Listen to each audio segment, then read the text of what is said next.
So with regards to and I excuse me for going back to calling this thing a calling, bro, because I think in terms of dentistry, you're one of the most gifted dentists Thank you. I know globally, right? Thank globally, you. not just in South Africa. Thank you.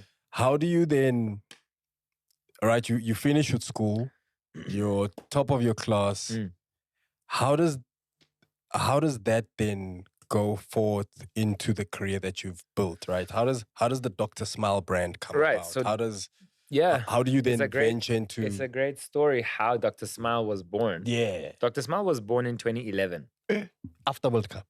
I was in my final year during World Cup.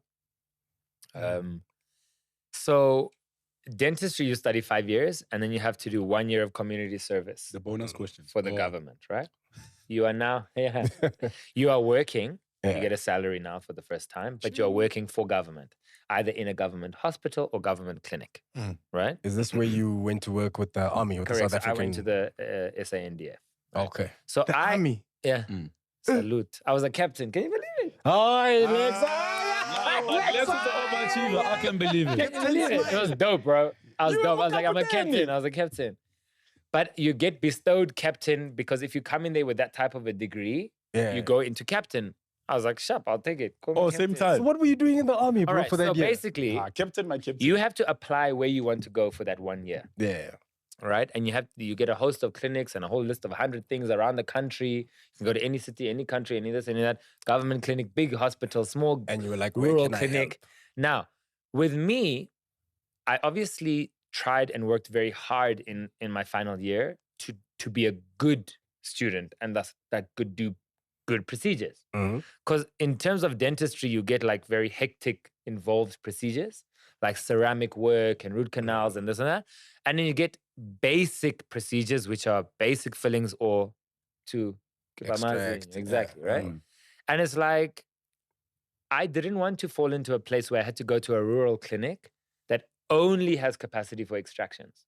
Okay. Because some of my colleagues in my class, they would go to clinics and all they could do every day was about 70 extractions. There was a line from morning to night for people who just needed to pull out teeth. The facilities didn't even allow them to do fillings. They just could do extractions. Yeah, so those areas didn't have much So wisdom. if you have any problem, they take it out. Which one is this one? Shame. That's good. A real question. When I son. That's undermined. So if you have like anything wrong with your teeth, they'll take it out. Yeah. They weren't able to That's the township. do filling. Yeah, but that's what 90% of our country is used to. There's no cleaning. Majority of our country don't actually no even know that you fixing. can fix a tooth if it's got a hole. They just say it's got a hole, pull it out. Right? That's the harsh reality of Cape Town. a developing healthcare system and nation. It's a gang of dentists just going against teeth. Keep in your operation. So this is what happened. The birth of Dr. I Smile, was told by this guy who was in the year above me, who did really well and also got these same awards that I got, that if you apply to the army has a really good budget. And so the army's healthcare facilities are much higher standard, Oh, yes. right? So it's like, I'm going to work hard, bro, so I get these awards so that I can apply, so I can get that ComServe position. You still love me. right? So in the army, whose teeth do you take out? So it's not just about, so anyway, I applied and I got the Ladysmith 5-star military base. I had to be there from 1st of January. I was living with the soldiers, in the soldiers' raises, and basically I was on the base. And I was now the dentist responsible for 1,500 soldiers and their families. And their family. So I had a dental practice there on the base, and I was the dentist. And what's crazy is like the technology that the military had in terms of equipment was even better than I had at university.